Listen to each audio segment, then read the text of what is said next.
Welcome. How y'all doing today? Just wanted to come on here for a little bit on this Sunday. And first of all, happy Sunday. Those of us who went to church or those of us who did not.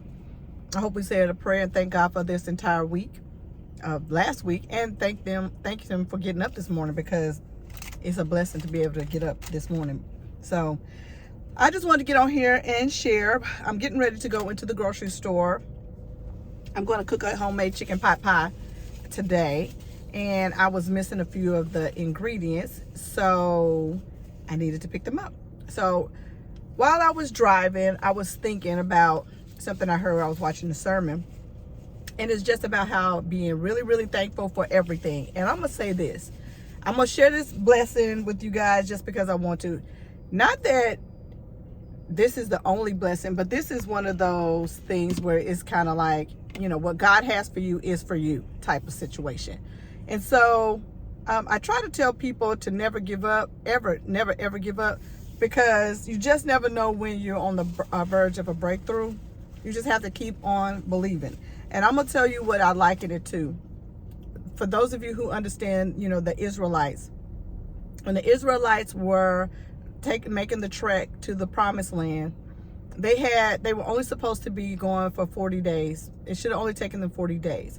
And what was supposed to take 40 days took them 40 years. And that was because they didn't understand the assignment. So along the way, they would lose faith. They would do things that they weren't supposed to do, false idols, and just acting up, basically.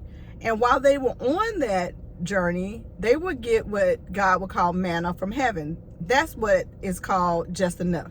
They got just enough to survive. They got frustrated. They questioned God. They questioned the whole thing, and therefore they ended up having to go back around that mountain. They were in the wilderness forever. So basically, this is how I see my life. God sends out a series of tests. You learn, and you grow. But sometimes, our blessing comes in the part where we realistically have the faith, and it shows that you have the faith. So let me explain this to you. So I've been in my house since August 2019. I prepared for that house for 2 years. I started building it January of 2019, the weekend of Martin Luther King's birthday. I went and I put down on the house, and I was ready to build it. Supposed to close the house, I think, in August the 16th, matter of fact. I was living in a nice apartment complex. But anyway, so I built that house, and let me tell you, I built that house. I was there every day. When I say every day, I was there every day on site, maybe twice a day on site. I got to know the builders, everybody, the contractors, everybody that was involved in that house knew who I was. And because of that, I was able to, get different perks. They would upgrade different things just because they knew how invested I was.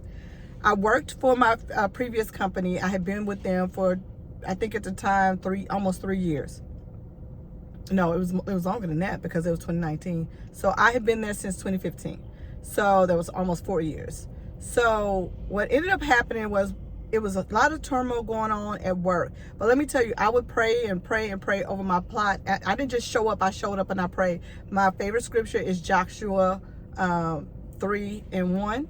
Everywhere the soles of your feet have touched, I've already given to you as though unto Moses, and I take that seriously.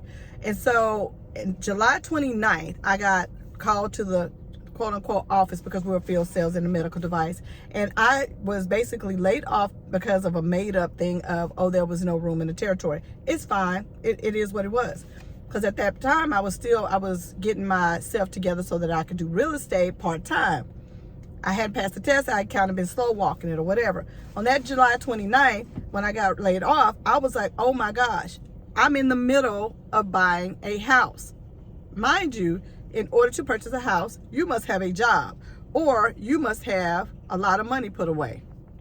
So if you don't have a lot of money put away in order for yourself to be able to qualify for the loan, then you're basically out. You're just out because you have to have a means, which we all know. This is real simple. And I'm sorry about all the light because the sun is like really in my face. But you got to have a means. They got to be able to prove that you have a means to pay for the home.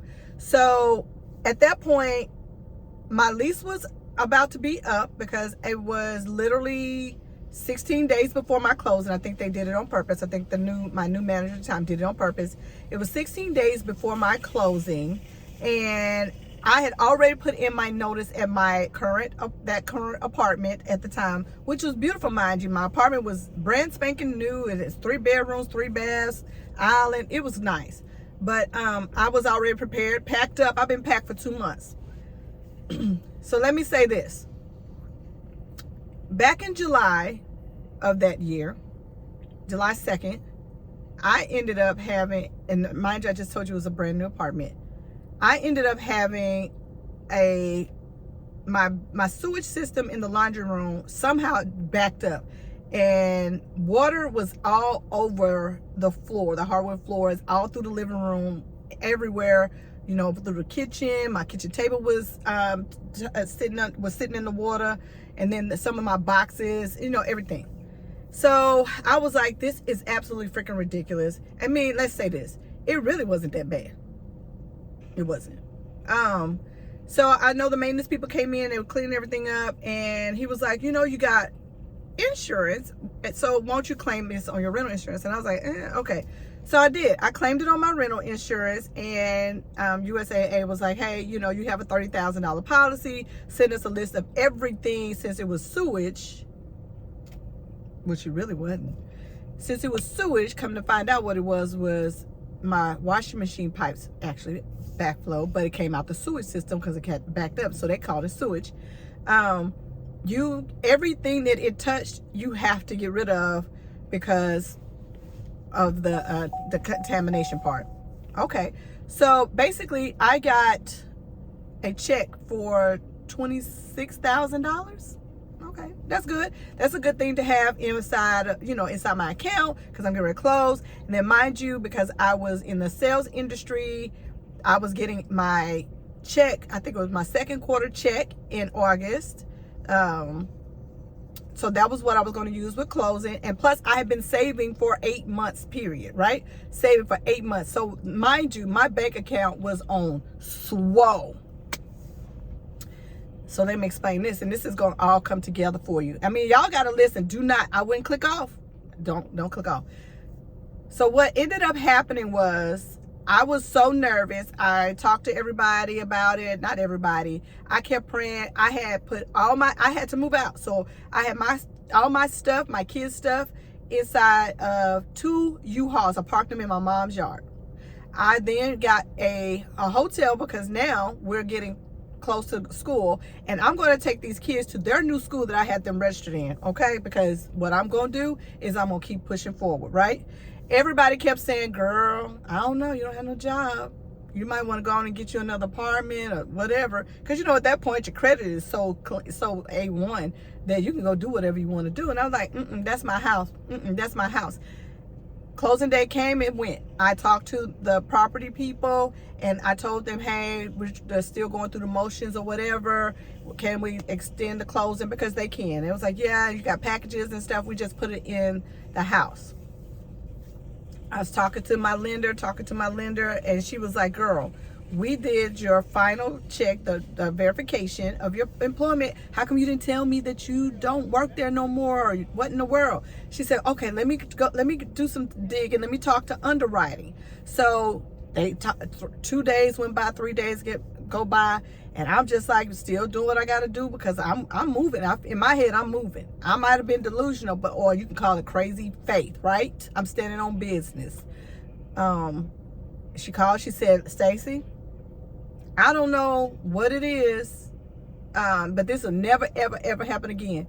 Underwriting approved you to close. And I said, they approved me to close. She said, yes, based on the fact that you had 2 years worth of savings that you could pay all your bills, they approved your loan. Let me tell you something. That ain't nothing but God. Because I've already explained why. Banks don't play with that because they want to ensure that they get their money. But because God sent a flood, honey, sometimes God send a flood to clean everything out and test you. I didn't curse him. I wasn't mad. It wasn't an inconvenience. I did what I had to do. I secured the bag. Okay? And when I did not have a place for me and my kids and my cat to go, I still didn't curse God. I still stuck to the assignment because I still believed that what was mine was mine. God said that it was going to be given unto me as though unto Moses. So you can't take nothing from me because it was already promised to me. So I'm going to tell you this. They approved that loan. They went through underwriting. They sent me my declarations or whatever you want to call it. I cannot remember right now. They sent me all my paperwork. And I closed that house in 3 days. They called me one day. I was still nervous. The closing agency called me at 6 o'clock at night and said, if you want to close, you better come on now. We're going to stay here for you. Let me tell you something. I went, I closed, I got my key. That is it.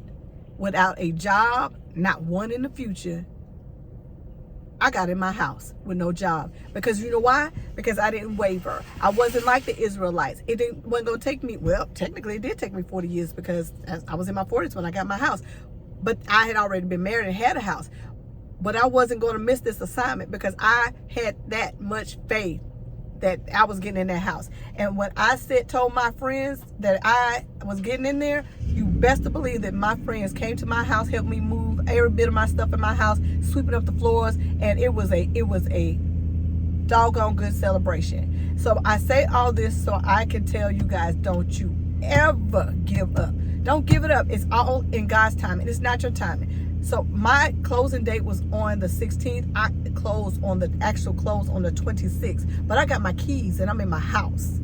So just keep believing and keep pushing. If you want to do, real estate, if you want to buy a house, if you want to, start your YouTube page as though I'm doing now, it may not come exactly when you want it, but honey, when they say it'll be there right on time, it will be there right on time. And what is for you is for you.